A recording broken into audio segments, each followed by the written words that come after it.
আসসালামু আলাইকুম। আজকে থেকে আমার ১ মাসের একটা টার্গেট। আমি প্রত্যেক দিন $৫ করে প্রফিট করব। মাস শেষে আমার $১৫০ বাংলা টাকায় হিসাব করলে প্রায় ১৯,০০০ টাকার মতো সামথিং। আমি $১০০ থেকে প্রত্যেক দিন $৫ কইরা profit target, loss loss target রাখবো যে $৫। আমি ১ মাসে একটা টার্গেট যে ১ মাসে আমি $১৫০ ইনকাম কিভাবে করা যায়।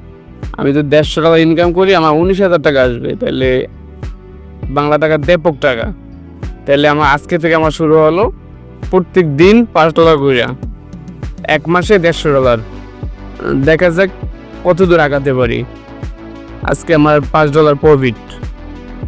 আর ভাই সবাই বলবেন যে $৫ করে তো প্রফিট আমিই করতে পারি, এক ট্রেডে তো $৫ প্রফিট করা যায়। কিন্তু আমি ১ মাসে টার্গেট নিয়েছি, আমি $১ করে ট্রেড করবো। আমি প্রতিদিন $৫ করে প্রফিট করবো, আর ১ মাসে টার্গেট আমার। এই কারণে আমি এই চ্যালেঞ্জটা নিয়েছি। আর সবাই ভাববেন যে আমি এটা করতে পারি। ভাই যে করতে পারেন তো পারেন। সেক্ষেত্রে আমি ১ মাসে একটা টার্গেট নিয়েছি। আমি ১ মাসে এই টার্গেটটা করবো, ক্লিয়ার করবো।